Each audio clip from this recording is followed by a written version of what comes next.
1 मार्च 2025 को नाबालिग लड़के की हुई मौत, अब मिला जिंदा। तब परिवार वालों ने किया था शव का अंतिम संस्कार। मौत की खबर से दरभंगा में मचा था बवाल।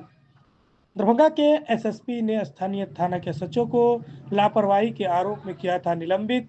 कल्याण विभाग से 4 लाख की मदद मिली थी राशि। अब नेपाल में वही लड़का जिंदा मिला है। आज दरभंगा की अदालत में उसे पेश किया गया। लड़के के वकील ने की पुष्टि। कहा, कागज में मर चुका है लड़का, लेकिन शारीरिक रूप से वह जिंदा मिला है। परिवार वालों को तब पुलिस ने जबरन सौंपा था सब, ऐसा परिजनों का कहना है। अब फिलहाल पुलिस पूरे मामले की जांच कर रही है। लौटने पर भोला ने बस इतना बताया कि 8 फरवरी को वह दरभंगा राज परिसर में खेल रहा था। उसी दौरान 2 लोग आए, उसको रुमाल सुंघाकर बेहोश कर दिया। होश आने पर वह अपने को नेपाल में पाया। भोला के वकील मुकेश कुमार राय ने बताया कि 5-7 दिन पहले किसी ने भोला के बड़े भाई धीरज को मोबाइल पर फोन कर कहा कि आपका भाई जिंदा है। उसके बाद धीरज अपने कुछ साथियों के साथ नेपाल जाकर अपने भाई को वापस लाया। यहाँ से गए रात में बैट बॉल खेलने के लिए, तो खेल उल करके बैठे वहाँ। फिर पीछे से 3-4 आदमी आया और कपड़ा से मुँह ढक दिया। फिर उसके बाद क्या हुआ पता नहीं चला मुझे। फिर जब उठे तो एक घर में बंद थे हम, और कान रहे थे और हल्ला कर रहे थे। तो आदमी तो आया और बोला अगर हल्ला करेगा तो मार देंगे, चुपचाप रहो। तो चुपचाप रहे डर से।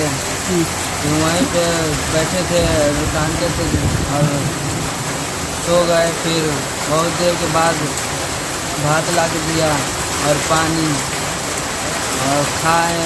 फिर कानून के वहीं पे सो गए, हल्ला नहीं करने देगा। फिर तुम कैसे यहाँ तक कैसे पहुँचे? फिर उसके बाद एक दिन वो घर खुला हुआ था, हाँ, तो देखिए कोई नहीं है, शांत था उधर, कोई नहीं था। हाँ, तो भागे नीचे उधर करो, से, और नीचे। उधर से भागे। फिर बाजार आर मिला, वहाँ पे गए बैठे। वो आदमी से पूछा तू इतना गंदा है, कहाँ से आया है? तो बताएं वो पकड़ के कोई लेके आया था, उधर पकड़ के रखा था। तो हम भाग के आए हैं इधर। तो बोला अब कहाँ जाओगे? तो बोले घर जाएंगे। नंबर है? तो बोले हाँ है। 8 फरवरी को मेरा भाई जो है कहीं चला गया था, और उसके बाद हम लोगों के द्वारा मब्बी थाना में गुमशुदगी का रिपोर्ट दर्ज कराया गया, लेकिन मब्बी थाना के द्वारा एफआईआर दर्ज नहीं किया बल्कि सनहा दर्ज कर दिया गया। और उसके बाद हम लोग काफ़ी खोजबीन की, अपने स्तर से हर जगह खोजबीन किए। उसके कुछ दिनों के बाद उसके भाई के मोबाइल पर जो है लगातार एक अज्ञात नंबर से फ़ोन आना शुरू हो गया कि तुम 45,000 रुपया दो, जो तुम्हारा भाई मेरे पास है ये है। तो उसको विश्वास नहीं हुआ। फिर इस बात का भी लिखित जानकारी मब्बी थाना को दिया। फिर वहाँ भी उसकी सुनवाई नहीं हुआ। फिर एसएसपी ऑफिस में दिया गया, लेकिन सुनवाई नहीं किया। फिर इसका भाई के द्वारा जो है सोचा कि पैसा दे देते हैं तो मेरा भाई को रिटर्न कर देगा। तो ये 5,000 रुपया पे फ़ोन के माध्यम से उस नंबर पे भेज दिया। भेजने के बाद भी जो है इसका भाई नहीं मिला। कुछ दिनों के बाद फिर इसको पता चला कि यहाँ अललपट्टी रेलवे ट्रैक के पास एक अज्ञात लाश मिला, जिसको इलाज के लिए डीएमसीएच ले जाया गया। वहाँ पे इन लोगों को बुलाया गया। जब बुलाया गया तो शायद इसका चेहरा उस लाश का फुला हुआ था। तो इन लोगों के लिए दावा किया गया जो नहीं, इसका डीएनए टेस्ट कराया जाए, जो इसको शक है जो इसका भाई नहीं है। उसके बावजूद भी जो है वहाँ पर इन लोग को ज़बरदस्ती, इन लोग का कहना जो नहीं, ज़बरदस्ती हम लोग को लाश दे दिया गया। फिर हम लोग उसका दाह संस्कार कर दिए।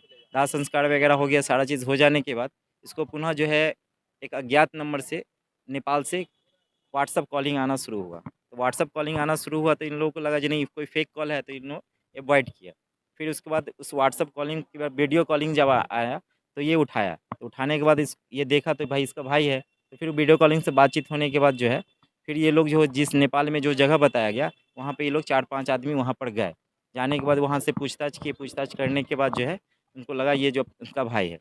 फिर ये आज कोर्ट में आए। कोर्ट में हमको सारी बात बताया जो सर ऐसा-ऐसा बात है। तो हमने देखा, उनका आईडी प्रूफ देखा, आधार कार्ड और डॉक्यूमेंट वगैरह देखा, तो लगा जो नहीं ये लड़का वही है। तो फिर हमने न्यायालय को आवेदन दिया, तो सर इसका बयान कराया जाए। अभी लड़का क्या न्यायालय में स्टेटमेंट के लिए जी, हमको मेरे पास जो डॉक्यूमेंट है, पोस्टमार्टम रिपोर्ट, मृत्यु प्रमाण पत्र दिखाया गया, जिससे ये साबित होता है कि लड़का मर चुका है। लेकिन इनके परिजन के द्वारा जो मुझे आधार का डॉक्यूमेंट दिखाया गया और मैंने प्रत्यक्ष रूप से जो लड़का को देखा है, उससे लग रहा है जो नहीं लड़का जिंदा है। अब तो स्टेटमेंट के बाद जज साहब जो आदेश करेंगे, क्योंकि ये मामला जांच का है और ये गंभीर है, कहीं ना कहीं जांच का मामला है। अब सच्चाई क्या है, जांच के बाद ही